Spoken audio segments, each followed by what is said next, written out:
Well, I hope you're doing well. I hope you've enjoyed the day today.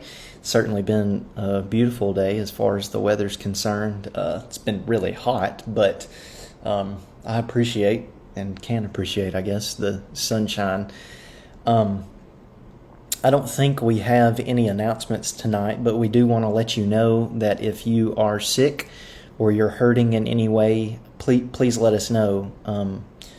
Firstly, we want to be praying for you, but also we want to let you know we love you, and if you need anything at all, we just ask that you would ask us.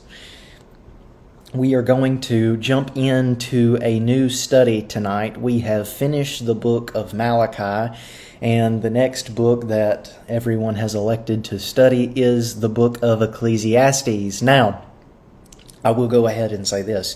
Ecclesiastes is a very, very difficult book, and there is no way at the end of Ecclesiastes we are going to have it all figured out. We just aren't. Ecclesiastes is an interesting book. I like the book of Ecclesiastes, but there's a lot that we read in the book of Ecclesiastes. I think when we try to think about a teaching that we might find in that book as compared to other places in the New Testament, particularly the book of Proverbs, we're going to stop and maybe scratch our heads a little bit and ask ourselves, how does this fit together? Ecclesiastes seems to say particularly about wisdom one thing, but then the book of Proverbs says something totally different about wisdom. So how exactly are we to think about this? Well, that's going to be something that we will wrestle with. So if you haven't read the book of Ecclesiastes, maybe pause the video and go read chapter 1. That's where we'll camp out tonight. And then next week we'll finish chapter 1 and get into chapter 2. Now, we talked a little bit last week in class about who is the author of the book of Ecclesiastes, and we're not going to do a whole lesson on that online. But I will say this. There are a lot of people in the church that I know that think that Solomon was the author of Ecclesiastes, and they can give you all sorts of reasons for why they think Solomon is the author of Ecclesiastes. There's another group of people in the church that I know that they think Solomon was not the author of Ecclesiastes, and they offer reasons and evidences for why they think Solomon was not the author of Ecclesiastes. Solomon is never named in the book as the author of Ecclesiastes. Now, there might certainly be some clues in the book that lead us to think that, but he is never explicitly named the author of Ecclesiastes. In fact, when we get to verse 1, this is what we read. The words of the preacher. Now, who in the world is the preacher? Well, if you look at this word, it is the words of Kohelet. Well, who in the world is Kohelet? Well, the word Kohelet in Hebrew means the one who assembles. Okay, it's a participle, or we might say the assembler.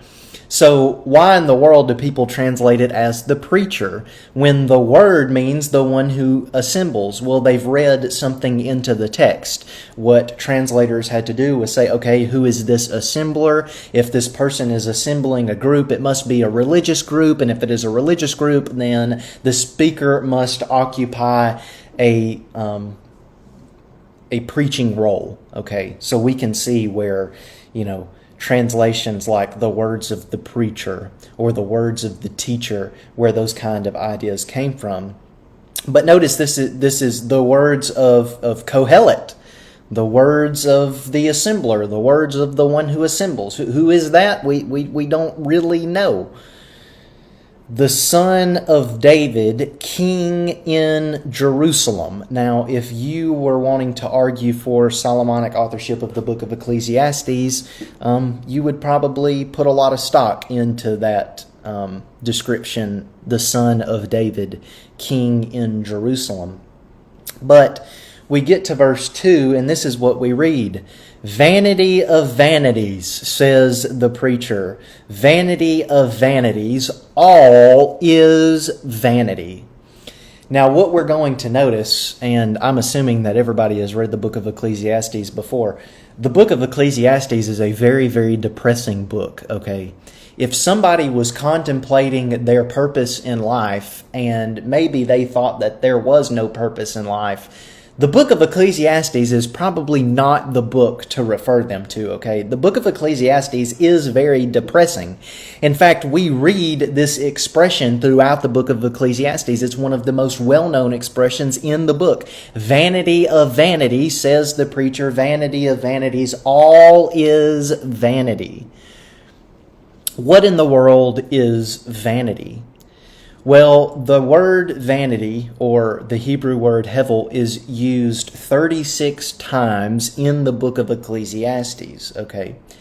What does the word mean? Well, it means something like nothingness or meaninglessness. Well, hold on just a second. What are we to think of that if we translate that word meaninglessness of meaninglessnesses? Like, what are we to think about that? Life is useless in a sense. Well, that's something I think that we will wrestle with as we keep going, and it's more defined in verse 3. But before we do that, I want to take a quick time out. And I want to discuss some key themes that we're going to find throughout the book of Ecclesiastes. Number one, we've already seen it. Life is vanity, okay? Like we've said, that's used 36 times. That word is used 36 times in the book of Ecclesiastes. It's an important theme, one we need to be aware of, one that is going to help us understand the overall purpose of this book. Now, it is true that this word kind of presents us with a problem, okay? Because when we're trying to figure out what the expression vanity of vanities actually means, we have to understand the overall purpose of the book. But the overall purpose of the book is built on how we understand the word vanity of vanities. So you might see the problem. It's like we're stuck in a vicious cycle and we just can't get out of it. Another thing that we're going to notice throughout the book that's very prominent is death, okay? The book of Ecclesiastes talks a lot about death. What we learn is everyone is going to die. There's nothing we can do to stop death, and death is something that is depressing and is ultimately what leads one to think that life is meaningless. Another thing we're going to notice is work is futile in life. Now, we can see why work would be futile, right? After we just talked about the other thing we talked about. Everyone is going to die. Well, if everyone is going to die, what is the point of working hard? You can work hard your entire life. You can perform a task to the best of your ability, but what do you actually gain from it? What do you actually profit from doing that? Because when you die, that is it. You don't profit from it anymore. So what use is it to work hard in life? But then, of course, as you know, another major theme that we find at the very end of the book is that human beings should fear God. You know, our work on earth is pointless and meaningless, but God's work is never pointless. I think that's the takeaway that we'll take away from the book of Ecclesiastes. But anyway, we jump right in again to the book. Verse 3, what does man gain by all the toil at which he toils under the sun? Now, if there is no meaning in life, right? So we've already learned that from the book. Vanity of vanities, says the preacher. Vanity of vanities. All is vanity. If there is no meaning in life, how can there be any profit in work or any profit in labor? Now, I guess we could think of this word, toil as work or labor, but it's probably thinking more along the lines of hard work. That's probably what we're thinking about, or maybe like work that makes you miserable. Now, what are we trying to get at here? Well, we keep reading. What does man gain, or what does man profit by all the toil at which he toils? Notice this, under the sun. That's probably the next most popular expression that's known in the book. Notice that the focus of Ecclesiastes is on the earth, what is done on the earth. The scope of consideration is limited to the earth. We're not thinking about anything beyond the earth. We're considering all that is under the sun, all that is at our fingertips.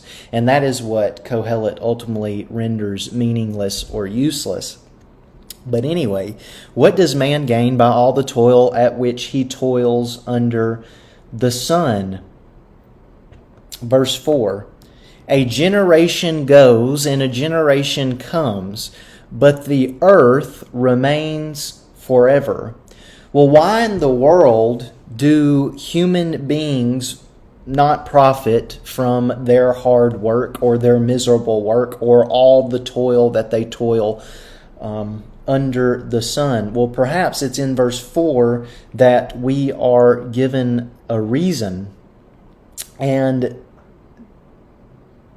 that is the only thing that really changes is time. What we learn so far in the book of Ecclesiastes is that we are operating from the mindset that the world remains the same. The world never changes. Now, human beings change, right?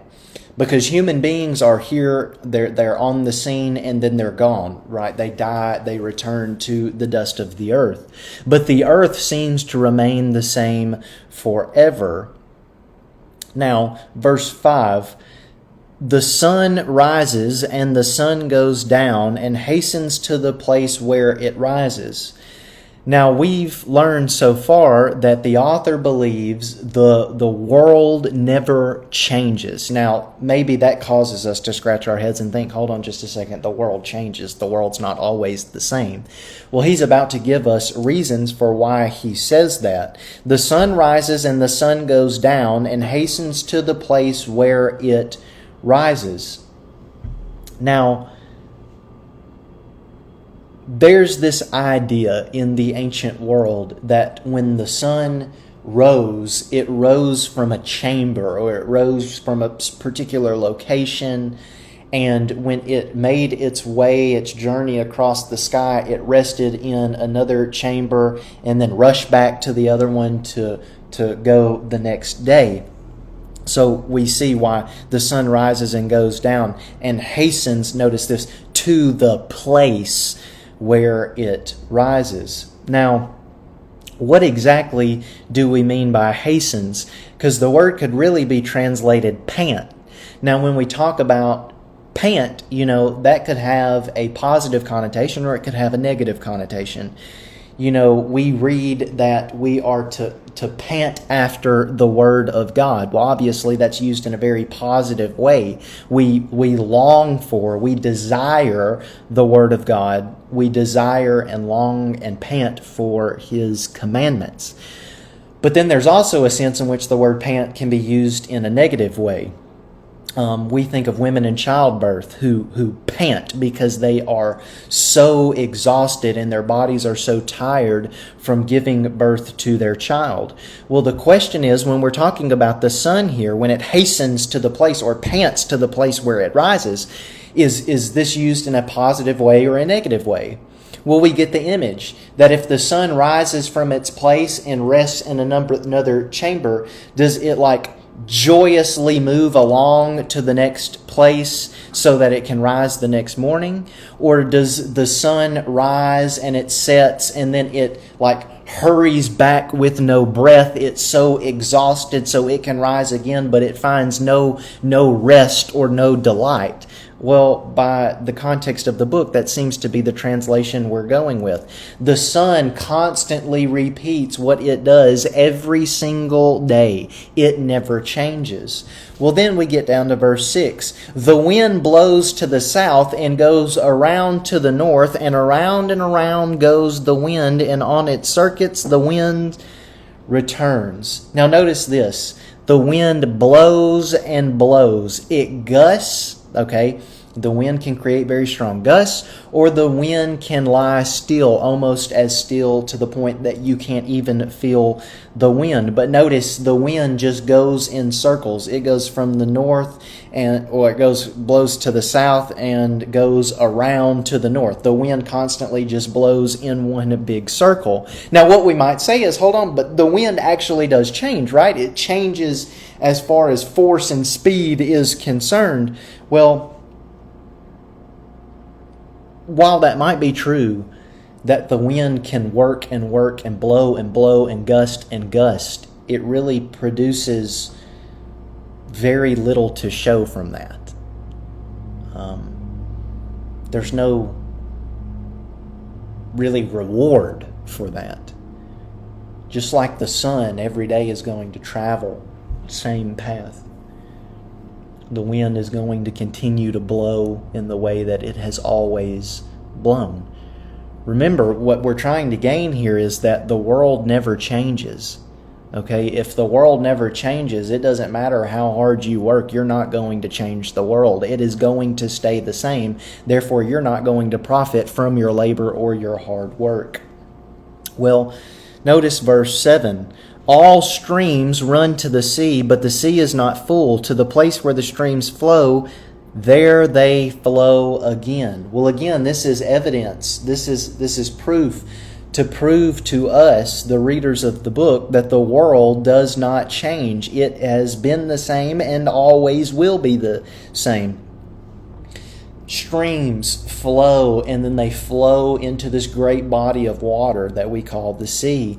But the sea, it never really adds to the amount of water that is in the sea. And somehow those streams continually seem to have water. Why? Because they just circle back around, or at least that's how the author thinks in the book. So again, this really illustrates to us that while we might observe change in the world, it's all an illusion. The world's not changing at all. The world has always been the same. It's been that way forever. Now, we get to verse 8. All things are full of weariness. A man cannot utter it. The eye is not satisfied with seeing, nor the ear filled with hearing. Now, like we've seen, the earth never really changes. Everything seems to stay the same.